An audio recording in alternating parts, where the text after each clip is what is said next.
Hey everyone, Brian C. Lesh here, omni-genre writer, as well as the INTJ extraordinaire. And I am here today with Sherry, SHRRI, almost screwed that up, Sherry _ like the wine from Instagram, here to interview her. For those of you who don't know, Sherry is a female INTJ. I'm a male INTJ, and in the interest of furthering the study of MBTI as well as INTJs, I've asked her today to speak with her, get her thoughts on a few things, and try to get into her mind a little bit and try to really further the research of the personalities and so forth. So, Sherry, how are you today? I'm pretty good. I got enough sleep last night. I'm caffeinated, and so I'm good. My hair is done. Yeah, I noticed it actually looks quite nice. Thank you. I pulled it together. When you work in So medicine, I work in medicine, and it almost seems like you have the sloppier you look, the better. I actually look better on my days off than I do at work. interesting. Okay. All right then. So Sherry, for Yeah. the people that don't know you or don't follow you on Instagram, do you mind telling them a little bit about you? Oh, well, it's like an interview question, right? Yeah. I used to actually be an illustrator. I used to work in the garment industry for a long time. And then in my early 30s, I wanted to be able to work closer to home because I was mostly working in New Jersey and New York. And I was originally from Pennsylvania. So I was living in Pennsylvania. And in Pennsylvania, the biggest work is college, working at a university or working in medicine. So I ended up getting some extra schooling to go into the medical field. I actually had not intended to be in it this long, but it makes getting work easier. But I will say I'm kind of at a point now. So I've been doing that for about 10 years. And I'm at a point now where I really need to change it up again because it's there's a lot that I can do for my mind in medicine, but in terms of using my education or using my knowledge and skills, I would have to go back and get more certification. And I don't have the time or the money for that. So Hmm. I'm either going to be looking for some other kind of work, or I don't know. I'm kind of at a standstill right now. Anyway, so with my Instagram, did you want to ask me about my Instagram or like just my Yeah, things I we do? can go on to that, but you said some interesting things just now that I wanted Mhm. to delve deeper into. So you said that you did training for medicine. You're actually in cardiology, aren't you? I am. I'm in cardiology, and now also in electrophysiology. Yeah. Say that again. What? Electrophysiology, that's Electrophysiology? the electrical of the heart. So the Oh, electrophysiologist is a doctor who just deals with arrhythmias or just the electrical system of the heart. okay. Whereas interventional cardiologist, which is what I've been working in prior, is just the plumbing of the heart. Oh, okay. Yeah. So So instead of the plumbers, I'm working with the electricians. tradeswoman, cool. Yeah. So you said though that in order to go further with this career, you would need to get more certification and more schooling, but you want to make a Yeah. change. So Yes, I definitely need to get into something else. I'm actually interested in looking at medical devices, going into that field instead, or okay, maybe going into working for a company that deals with EHRs, like electronic health records. okay. Yeah. So, but you said that you find the work fulfilling, but you've reached a point where you can't go any farther in it because you're either getting bored or Right. you don't have the Because I don't skills. have I'm not allowed or certified to do things with or make decisions or changes Okay. with my knowledge. So medicine is kind of this weird realm of um, it's very hierarchy based. Everything is, oh, you can't do that unless you're certified to do that. Doesn't matter whether you know how to do it or not. Hmm. But Okay. And then the hospitals themselves don't provide that education that you need to get more certified for things. So like I took a class at the hospital for learning to read EKGs. And supposedly, according to my boss, I was the only MA the medical assistant who had actually passed that course because it's actually for nurses. Well, I didn't get anything for it. I just got the knowledge, and then I got just the pat on the back. Hey, you passed, great Hmm. job. Doesn't do anything for me. It doesn't make me more money. It doesn't get me certified. Nothing like that. So Okay. that's a big frustration for me. Okay, so that's interesting. No on the job training for like Nope. for like You are where you advancing. are, and if you want anything more, you got to go back to school. Huh, okay. Yeah. So the reason why you want to make a change is just because you don't have the time or the money for the schooling. It's not because of like boredom or anything. I want to make a change because I just need a better job. I need a better paying job, and I need a more intellectually stimulating job.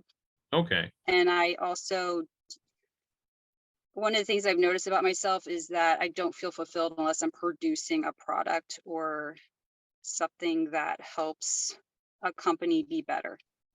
Huh, okay.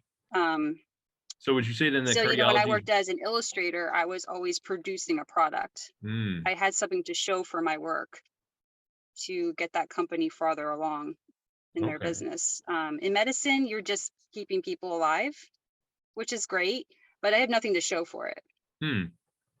Okay. That my job is kind of, we call kind of joke at work that we're either peasants or minions. We're just we're just people keeping other people safe and alive. And for caretakers, people who like to do caretaking, that's very fulfilling for them. For me, it's Hmm. just not fulfilling. Hmm.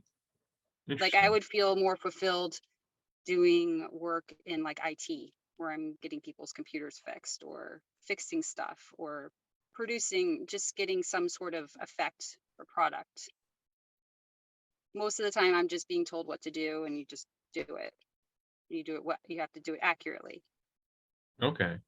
It's All it's right. a real it's a real suck on the mind and the I don't know, motivation after a Okay. while because nothing comes of it. That's interesting. That offers some insight for myself because, before we started recording, I told you that I, work as like an assembler slash machine Mhm. operator, and yeah, it doesn't pay very well. And you wouldn't think it intellectually stimulating, although if you get a job that is or a work line that isn't very hard, you do find yourself in like a meditative state and like a workflow eventually because of how repetitive it is, Yes. and it does free your mind Hmm. up to think about stuff. Kind of like working in a Zen Yep. garden, I would think. Um, I had that when I worked as an artist. okay. That was the coolest thing to me, that I was kind of on my right side of my brain making art for doing these illustrations, but then my Hmm. left side was thinking about stuff all day. I was thinking about projects. I was thinking about because I did a lot of sewing, so I would figure out in my head how to construct a garment that I was working on. Like I could do all this other thinking while I was on that job. Whereas in medicine, it's it I have to use that part of my left brain all the time. I never get to sit there and imagine anything. I don't get Mm. to think about anything else other than that job. So yeah, I know what you mean. Like when you're in the assembly line, it gives you time to think about all those things that we INTJs love to think about. We just like to sit and think if we can. Yeah, yeah, that What we want helps. to think about, right? What we want to think about. In medicine, I don't get to think about what I want to. Oh, it's a shame. Okay, Yeah. yeah, that Yeah. But I helps understand what you mean explain by why that I like my meditative job so state. much. Yeah. Yeah, and it kind of helps with the writing too, with because I'm an indie author as well. Um, but if I Hmm. don't feel like I actually write or edit anything in a specific day, I feel like I've wasted the day. Even if it's only like a paragraph, it feels like I've accomplished something. Yeah. Yeah. Yeah, so Yeah. that You're producing something that makes you feel like you've produced something, and that makes makes everything seem worth it at that point. Yes. okay. Mhm. Yeah, I understand that. Okay, great. Yeah. All right. You see, that's So, that's cool because your job does allow you that time that you can think about the scenes that you're going to write in your next chapter, or formulate, maybe reformulate how your story's going to go. I mean, it gives you that time to think about it. mhm. Yeah. All right. So moving on. Mhm. So let's talk a little bit about your Instagram. Okay. What were you going to say there? What was I going to say? Yeah. Um, I mean, my Instagram turned into something I didn't intend for it to be. I had just gotten my instructor certification for firearms instructing certification right before I started Instagram. And I kind of meant for it to be a platform just to show who I am and just be like a business platform. Um, I decided that my firearms instructing was just going to be on a voluntary basis. It's kind of like my community service. And then it kind of evolved into pictures of guns, pictures of me holding guns, doing in costumes, and um, just more of my fantasy life that I can, put together at home. I try not to put too much money or effort into it so that it becomes this thing that I'm always having to outdo myself. Okay. Um, yeah, it's just kind of, I love sci-fi and I love any nerdy kind of stuff, comic books, superheroes, werewolves, whatever. And I like to kind of incorporate that as realistically as I can into my Instagram. Okay. And of course, like the next thing I want to do for a picture for kind of a cosplay, I'm kind of having trying to figure out what gun I'm going to use, because really in the end, if I'm not going to dress up in these outfits without a gun, like the whole thing is the guns. So I try to make sure it's always gun or knife or weapon related. And then Nice. sometimes I'll put in my shooting practice. And then I've added in the fitness. That was totally, I only added that in because people were responding positively to it. So I was like, all right. I'm like, you people want to watch me work out. Why do you want to watch me work out or train? Like, that's so weird. But a Well, lot of people like that. So yeah. an attractive woman sweating, I can see the appeal, but Right. um, And I'm thinking like I look horrible when I work out. I get weird faces and stuff. So um I bet you they're not looking at your face. Uh, no, I hope they're not. I hope they're they just drop it off. No need for the face. yeah. Yeah. So, so the stereotype for the INTJ is that we don't really, we're not into physical things, because we've got, extroverted sensing, as our inferior function. Yeah. But you mentioned, getting into cosplay, getting into firearms, doing fitness. Let's Mhm. unpack some of that. How'd you get into firearms? That's actually fairly recent. When did I get into that? I want to say it's been 5 years now. Oh, I Okay, so let me kind of start from the beginning because I think this is something that's very common with INTJs, which is why I'm going to bring it up. I have very chronic cycles of depression, oh, and I learned somewhere in my mid 30s that if I wanted to knock myself out of, like, let's say my depression kind of happens in September or March, right? That I kind of started to anticipate that by September, I was just going to dwindle into this depression. Not anticipating it like I'm looking forward to it. Just I just knew it was just going to happen for whatever reason. It just seemed to be a cyclical thing. So I figured out that if I did something new, interesting, scary that I wanted to do, it would knock me out of it, because hmm, something about doing that new thing would just give me something to focus on and like a little bit of adrenaline rush. Anyway, so I decided with a coworker that I would go to like a firearms or a women's like class for learning how to use a handgun. okay. And I had always wanted to learn how to use a firearm. I was just terrified. I was so terrified of even wanting to try it. But somewhere in my head, I was like, you're really going to like this. So let's just do it. Let's just go. So I have to say, it was probably this one of the scariest things I've ever had to do. And I was terrified the whole time. And I remember picking up, we had several handguns we were able to choose from once we learned how to shoot. And I picked up the Sig Sauer 226.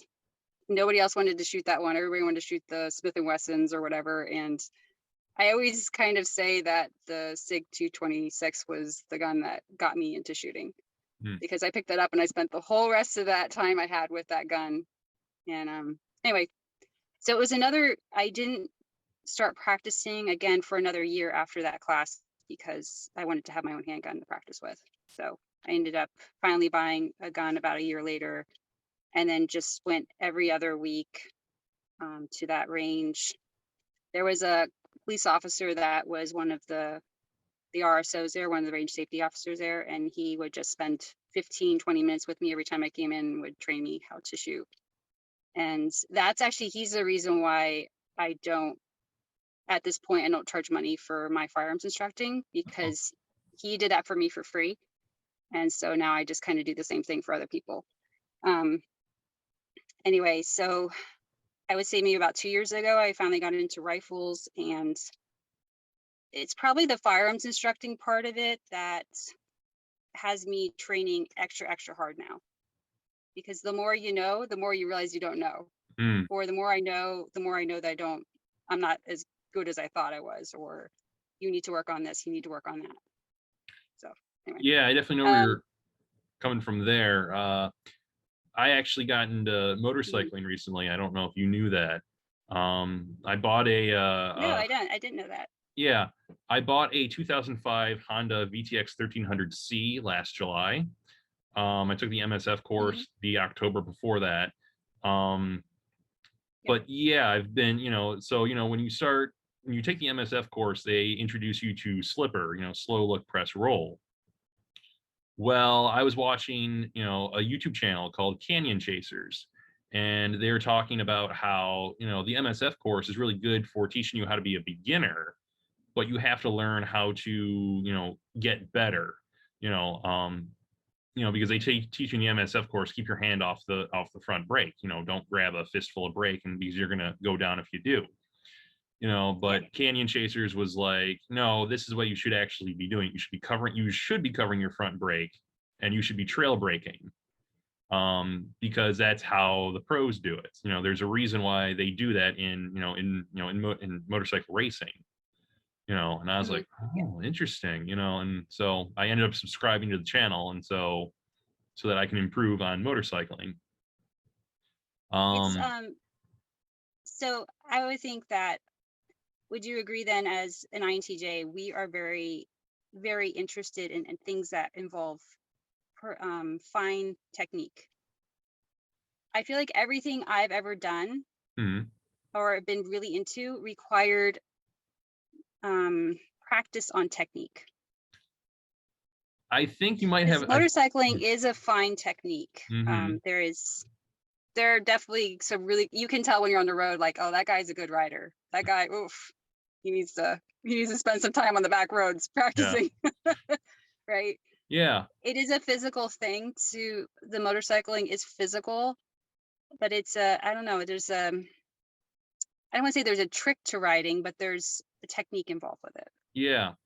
Um, I definitely think you might be onto something there, because when I think about the things that I'm really passionate about or interested in, um, the technical aspects as well as like the finer points are what caused me to be interested in them. Hmm. So improving as a writer, yes, that appeals to me. Improving as a writer, that appeals to me. Knowing the rules and getting like describing a scene as efficiently as possible, but as satisfyingly with as much satisfaction as possible. That appeals to Yeah. me. Foreign languages, learning all the ins and outs of the language, being able to speak it fluently in such a way that it actually sounds like, I grew up in Italy, for instance, because Italian is one of the languages I like to learn about. That appeals to me. So yeah, and I do have an interest in firearms. I'm unfortunately, I only have the two guns right now, but yeah, um, becoming better at that is something that definitely appeals to me. Um, so yeah. Right. And like with the firearms, there's like a twofold to them, that it's becoming a better shooter, but also learning the actual mechanics of your firearm is Yes. also fascinating. Hmm. I kind of say that a lot of times the firearms owners, there's a few different kinds. There's like, there's the hunter, there's the sports shooter that's like target practicing, and then there's the person who likes to tinker with the guns.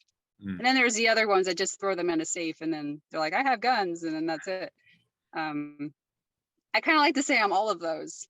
Like I like the whole thing of it. mm, And then being excellent at it. Like I'm just not happy until I'm excellent at that.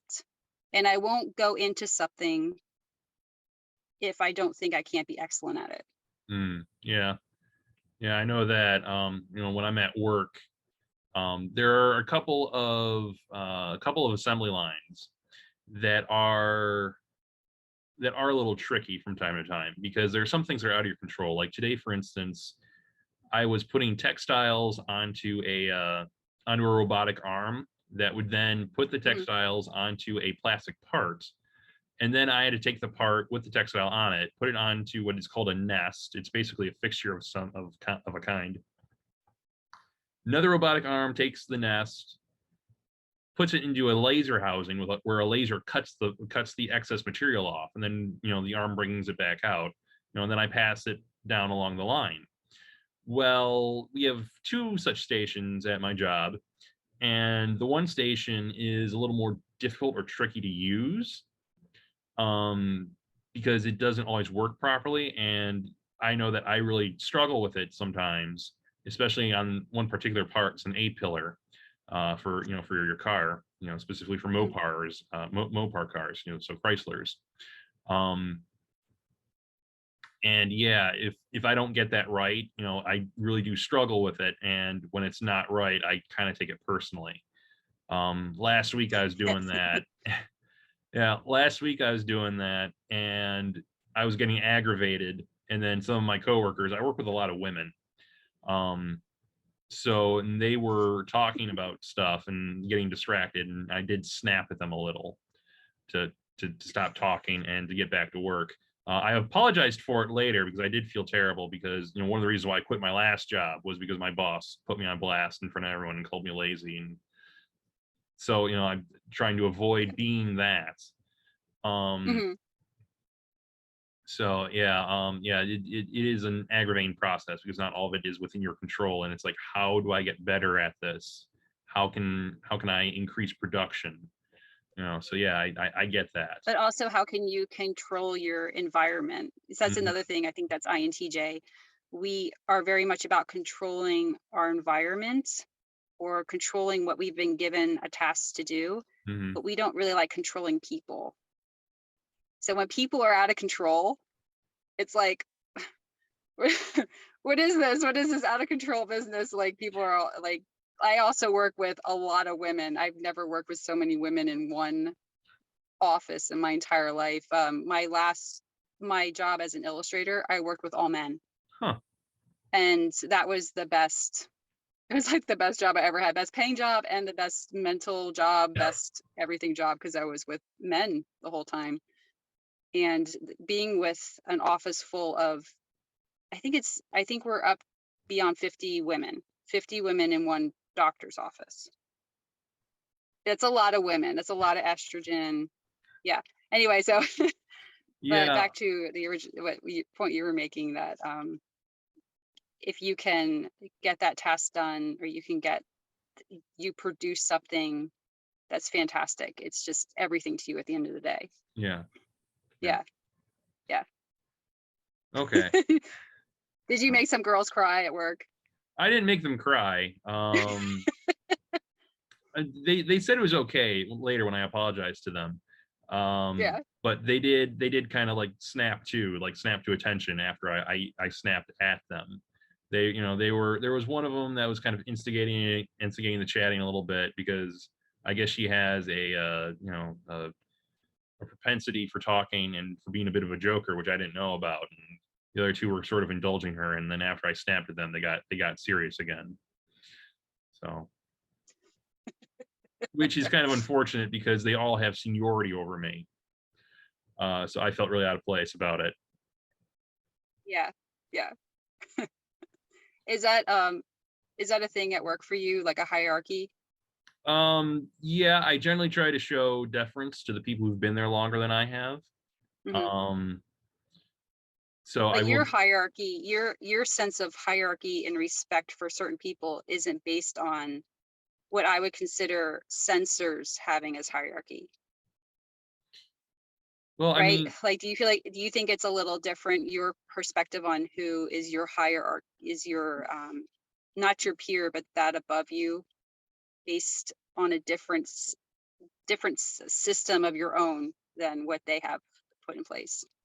to some extent, yes, but I mean, my supervisors at where I work, they've definitely earned my respect.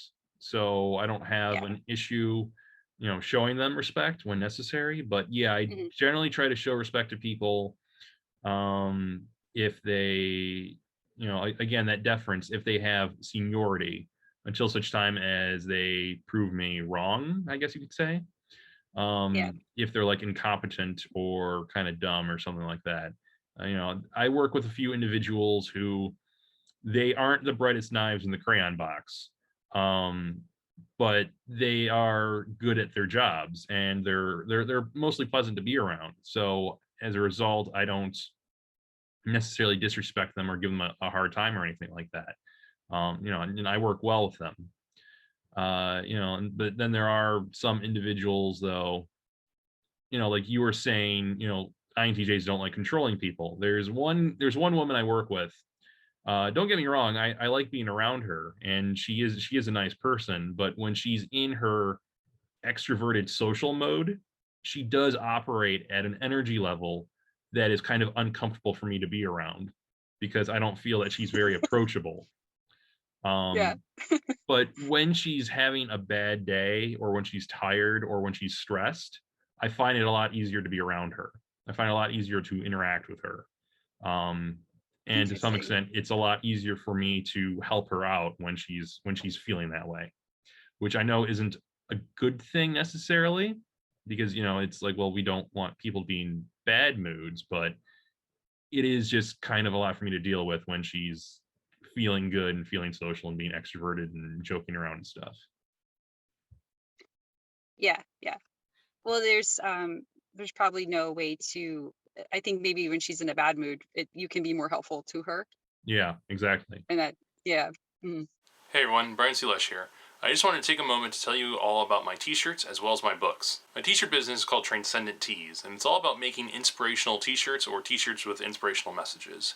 You can check it out at transcendenttees.store. I have a lot of designs to choose from, and they're not just restricted to t-shirts. I also have a lot of posters and stickers, and there are a couple designs that are only posters or stickers. Anyway, as far as my books go, I currently have 3 books that are self-published. They're all available on Amazon. Count them up. 1, 2, 3. They are Tales of Romance, Unlikely Lovers, which is a romance anthology, Tales of Horror, Macabre Monsters of Michigan, which is a horror anthology, and then Timeless, Fairy Tales for the Ages, which is a fairy tale anthology. All 3 titles are available in ebook, paperback, and hardcover format. You can find them at the link below. Yeah. So anyway, What do the moving. women think? What do the women think of you at work? That's a very Your interesting question. coworker women. Well, for starters, again, most of my coworkers are women. I work a shift that is 6 to 2. So I Hmm. imagine that a lot of them take that shift because a lot of them are married and a lot of them have children. Yeah. Additionally, what makes things even more interesting is that a lot of the people I work with are actually immigrants, specifically from the Balkans. A lot of my coworkers are actually Albanian. Um, Interesting. now why they would choose to live in Michigan as opposed to like Florida, I have no idea why, because a lot of them do complain about the cold. Yeah. Yeah, for those of you who don't know, Albania is located in the Mediterranean, right across the Adriatic Sea. But anyway, Yeah. um, so yeah, they for the most part, so INTJs, we don't really talk to anyone. We don't really deal in office, drama or politics. The same thing could be said here. I don't, again, I tend to stay to myself, stick to myself. I don't really offer any information about myself unless directly asked. Um, or if I'm talking to a coworker who's a little more extroverted or a little more charming. One of my supervisor, for instance, he tries to be outgoing, tries to make it a comfortable workplace. So as a result, I feel a little more comfortable, dealing with him or offering information, without being prompted. The women, however, Mhm. well, it's not necessarily a bad thing. There's no however. It took me a while to get to the point where I felt like I had their respect. Um, it did eventually come, but it came at the cost of working a lot of overtime. Before Thanksgiving, I worked 10 days in a row, which included a Sunday and a Saturday. And then before Christmas, we did like 23 days in a row without a break. Um, so Oh my God. yeah. Um, but at the end of it all, I did definitely feel like I was more a part of the clan now, more a part of the group. Um, and they definitely saw that I was a competent worker, that I was good at what I did. And I do feel like for the most part, I have their respect. Now, I'm probably don't socialize as much Mhm. as some of them want me to. This was actually something I was talking to my supervisor today. Um, mentioned the fact that I feel like there are a couple women that feel like they want me to socialize with them more. But then he responded with, "Ooh, they're kind of trouble. You might want to stay away from them." So I don't know. But generally, yeah, I try to remain professional with them. The woman I mentioned earlier, who can sometimes be too much to handle when she's being an extrovert. She and I are on relatively good Mhm. terms, good enough terms that we can joke around with each other. Um, there are a couple of other women that I'm on pretty good terms with, but I mean, if yeah, again, it comes down to I feel like they respect what I can do and they're glad for it because it means that they don't have to either explain so much to me, which might be because of a language or culture barrier, because they've been there longer and they're like, "Ooh, I don't," which can sometimes cause issues. A lot of them don't really have real, Yeah, that's true. yeah, they don't have like they haven't perfected managing their tone. And what I mean by that is they will correct you on something that you're doing wrong or something that you've done wrong, and it sounds like they're irritated or mad at you, and it comes off being like a little rude. Mhm. But they're not actually mad or they're not actually irritated. They're just that they just haven't mastered the tone yet for um for giving a correction in a polite sort of manner that we might be more used to or expect here in America. Um Yeah. yeah, so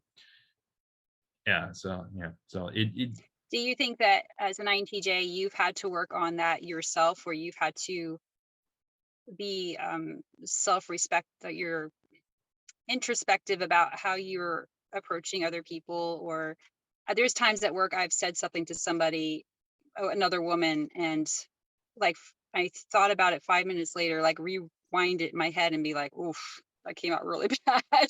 And then I have to yeah, go back and eat crow. So when people are not don't do that with me, where they give me that tone and I'm picking up on it, I'm really, really picking up on it. It frustrates me that they can't do the same for themselves. hmm.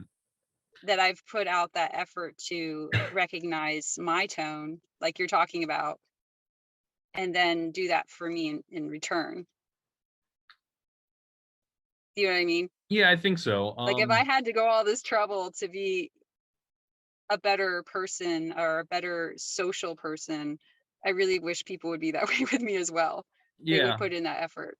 I mean, I Yeah. definitely did have to put some effort into coming off more politely because, of several years Mhm. ago, um, my brother and sister had made a comment about the way I order food at a restaurant, that it comes off kind of rude, that when I'm talking to the waiter, or the waitress, it kind of sounds like, "This is what I want, and you better give it to me or there's gonna be trouble," which was really weird to me because I never thought of it that way.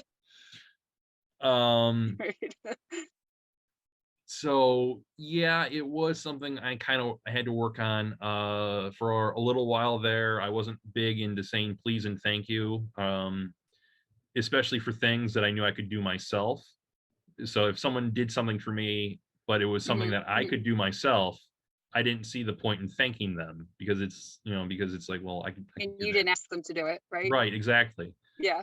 Yeah. But with I don't know if it was with age or with experience, it was like, oh well, they're doing me a service, something that they're doing out of the kindness of their heart. I should express gratitude for it.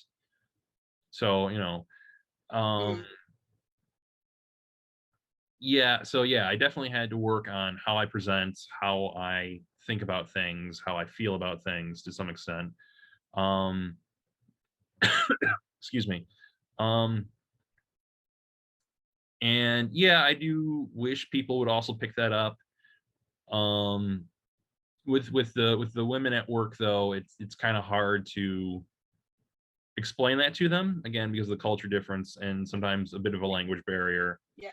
Um, and and because it's like, well, we've got things to do. The presses are running. We have to log so many parts per hour. And we have to keep track of it. So we don't really get the chance to really kind of explain that to people. They kind of have to learn it on their own, being in the States, or what few social moments come up Hmm. to really make the most of those. Yeah. Yeah. Are the women you work with, are they younger or older? Um.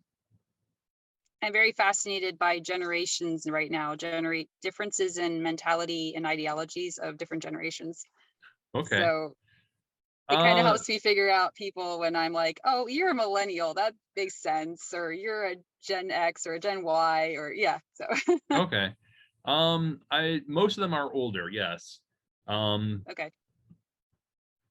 The woman that I mentioned earlier, she I'm not entirely sure what her age is. I get the impression that she's around my age. For those of you who don't know, I'm 32. I turned Mhm. 33 in February. Um, if Okay. she's younger than me or if she's older than me, I wouldn't be surprised either way by about a few years. Mhm. We got a girl in recently back in November. She's younger, but overall though, the most of them are older than me, Okay. or at least I get that impression. That's what's strange about where I work is that most of the women are my age or older. We have a new one who's actually in her 20s. There's two of them that are in their 20s, but mostly they're people my age. And I'm 43. I'll be 44 in March. But it gets weird for me because my hierarchy that I have of respect has more to do with age, experience, um, capability, not like, oh, well, you were assigned to be my manager, so now I have to respect you. I can't work within those boundaries. If you've made it, if that manager has made a bad decision, I'm going to fight it in some way or another because it's not going to work within my work realm. Hmm. Whereas I'm just told to shut up and do what I'm told. That creates a bit of conflict, and especially in like in my soul, it's like this isn't going to work. This is not good. Why?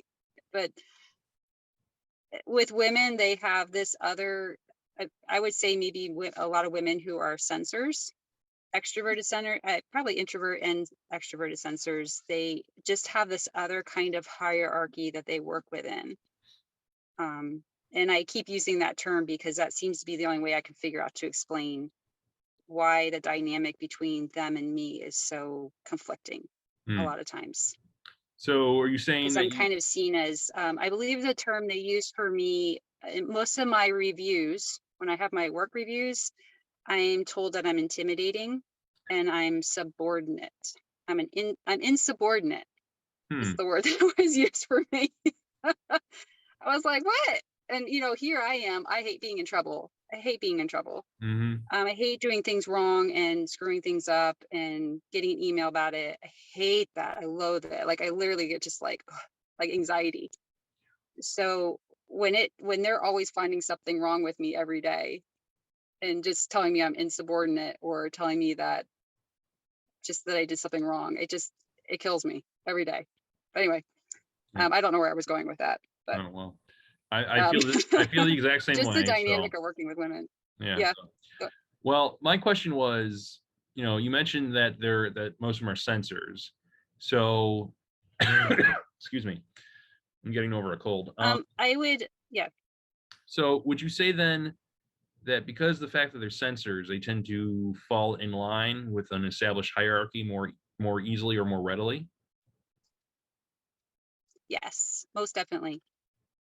Um, I have to say that's probably where I have the most disrespect for sensors in general, is they follow the rules kind of blindly. Like, well, this is what was written down. This is what I'm going to do. They told me to do it this way. This is the way I'm going to do it. Well, why don't you do it the way that works, as opposed to doing it the way they told you? And I have to be careful, of course, too, because in medicine, it's always about patient safety. And of course, I'm not talking about anything that has to do with patient safety. Right. I'm talking more about administrative protocols, billing protocols, not patient safety stuff, not stuff that's direct contact with patients. Those are rules that I follow. I Okay. follow gun rules. I follow rules with HIPAA and all those things, like the things that make sense, the things that work. But if they're like, well, they get down to micromanaging things to an extreme to make people work better together. And the more they micromanage, the more things fall apart. And it's really hard sitting there watching that every day, because I would say more of the sensor types, they like that micromanaging, and then they get all in a fuss about following these new rules, whether they work or not. Okay. It's just it excuse my language, but it's a shit show every day. And I think that they do that to themselves. Yeah. But Yeah. anyway. Now that you say that, so my work is interesting because most places you're not actually at work for 8 hours. You're actually there for 8.5 because they give you a half an hour lunch, but it's unpaid. My job is different in that Yeah, us too. yeah, my job is different in that we will start 6 a.m. Monday morning, and then we'll keep going for a full 24 hours. We have 3 shifts running until we stop on Friday or Saturday morning, when third shift comes in at 10 p.m. and they go till 6 a.m. So what happens for us is that we have a full 8 hours. That's it. So our breaks are paid for, and so is our lunch, but our lunch is only 20 minutes. To make up for that, we get 2 10-minute breaks, one in the morning and then one later on.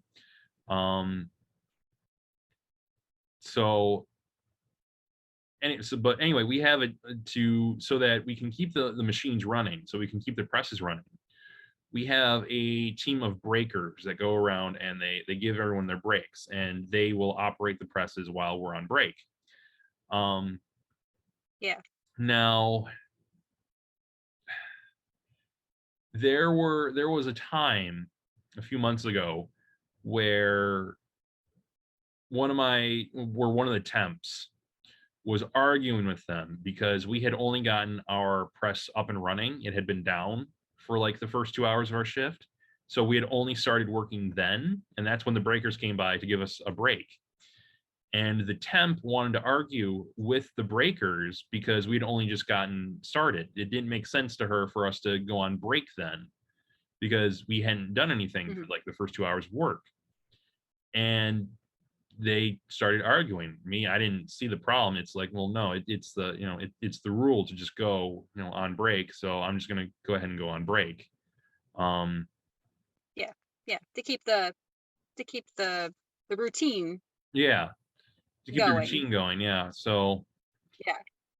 And the 2 breakers that were arguing with the temp, they that was their point, to just go on break. And unfortunately, our breakers are, some of the Albanian immigrants, again, language barrier, bit of a culture barrier.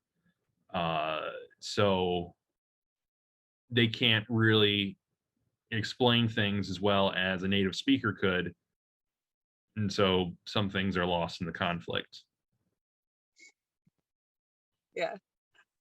But yeah, my point is that a lot of them do seem to fall into line more easily, or they follow the rules better.